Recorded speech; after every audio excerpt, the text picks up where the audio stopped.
Hi there, welcome to Herald Review TV Live. I'm Managing Editor Matt Hickman, joined today by Republican candidate for the District 2 Board of Supervisors seat out in the Bisbee Douglas area, Kathleen Gomez. Kathleen, thanks so much for joining us. Well, thank you so much for having me. And congratulations on your primary win Tuesday night. You didn't have an opponent, but you still had a nice, I think you had nearly 2,000 people come out and vote for you. 2,700.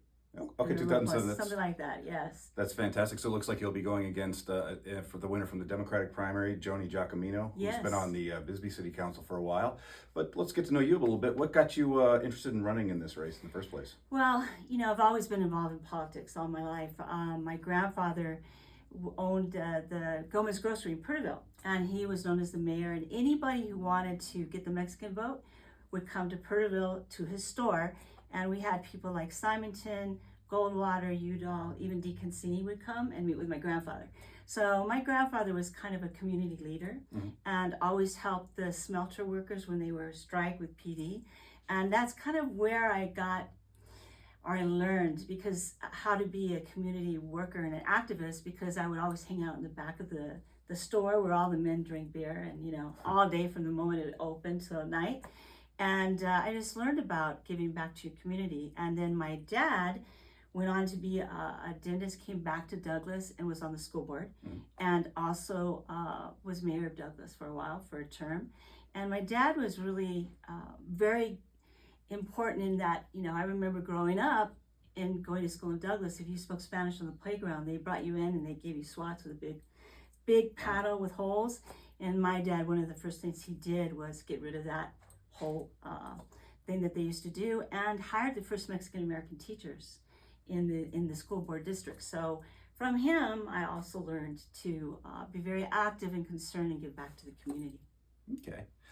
And so what made you want to, this race, what's this race going to come down to as far as the issues that supervisors can affect and that the citizens should be looking at? Well, I think one of the things that got me really wanting to run was I came back from New York City. I had worked in politics in DC, got a degree in international relations, then lived in New York. I was very involved in politics there and actually was on the school board in New York City. When I came back and worked for Southeast Arizona Medical Center, which was the Cochise County Hospital for a long time, we ended up having to close our doors, which was really traumatic for the community, for just the healthcare and stuff. And when I realized that the Board of Supervisors had a huge role in actually setting up hospital districts and getting involved in healthcare, and unfortunately Ann English never showed up to any of our meetings. I didn't even really understand that until probably about 4 or 5 years ago. I was thinking of running the last time after Lori Kilpatrick. I guess she ran in 2020. So right around that time I thought about it. And then when I was doing some research, I realized how much of an important role the supervisors had. And that kind of really hit me in my heart, my gut. And I said, you know what?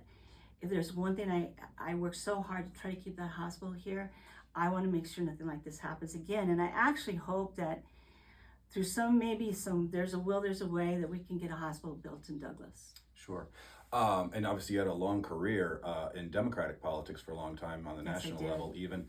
So what was it that made you switch parties to become a Republican? Well, I did. I was very involved in the Democratic National Committee in the finance, raising funds. I worked on the Hill for 3 congressional people. One of my favorite was Pat Schroeder, who was considered a moderate Democrat, fiscally conservative, but progressive in the social issues. And then worked and was a school board member, like I said, in New York. But what happened is when I came and moved back in 2008, when I actually lost the rent control apartment I had in my divorce, I started to see a difference of what was actually happening on the border to what my colleagues felt was happening back east. I was talking to a lot of the ranchers that I knew. They were telling me about the rape trees. I was seeing all the drugs coming through, and I was seeing the impact that it had on our city. And so I started to voice a concern to my colleagues, because I knew the Terry McCulloughs, Senator Warner. We all kind of started off together in the early 80s. And I realized that I couldn't have a difference of opinion. And what happened, I got canceled before anyone else got canceled. I even had a friend of mine he's the godfather to my son, I'm godmother to his daughter. He is the shadow senator of DC. His name is Mike Brown. And it got to the point where they were calling me a racist and a redneck. And this is what happens when you leave the East Coast. And I got really upset because my family is Mexican. My mother is white, but my family is Mexican. And I said, I'm just telling you what I see. They didn't want to hear it. And in fact, they basically cut all communication with me until about 9 years ago. Well, it was for 9 years. Last September, I got a call from him and he said, I have to tell you, you were right.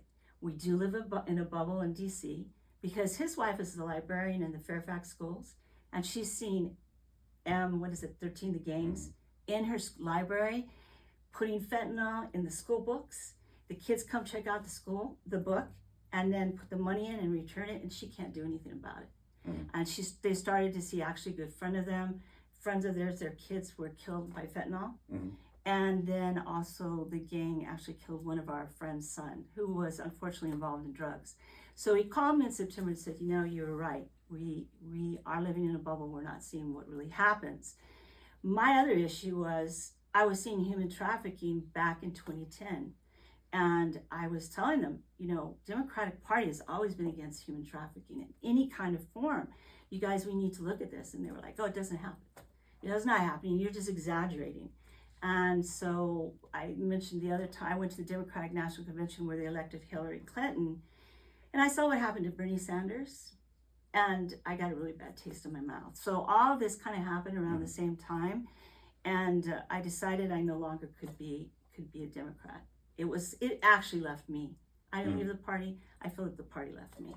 Okay. So now that the primary is behind us, what is your day-to-day like? What kind of campaigning are you doing, looking at getting ahead in November? Well, it's going to be knocking door to door, attending a bunch of anything that I can find, events to get my message out, which is really about also getting access to information. That's one of the big problems in Cochise County. So we have to, as a board of supervisors, think of creative ways. I know that the Cochise Comprehensive Plan is going to be coming up. That's the template where everyone works from in the next 10 years. Nobody even knows about it. Not even like I was talking to my colleagues in Douglas, Jose Grajava, who just run for mayor. They don't know about it. But there's a lot of things in that comprehensive plan that affect communities and municipalities. And I want to make sure that this information gets out so the community and the citizens have a way in which, or have time to be able to give feedback. There's a lot of issues, whether it's solar farms or how we're going to use our rural environment, housing. I found out that affordable housing, there's supposed to be some kind of central account that everyone can draw from. Nobody knows about it. So that's one of the big keys that I think is really important as a board of supervisors. Plus, in getting signatures, how many people didn't know what a board of supervisor did? Yeah. So one of our things, we have to market ourselves to let people understand this is kind of, the Board of Supervisors is one of the highest governing bodies in Cochise County, and people don't understand what they do. Yeah, absolutely. Well, Kathleen, we'll be seeing you on the campaign trail here Yes. quite a lot in the next 3 months. You might be knocking on your door, who knows? That's right. Thank you for joining us.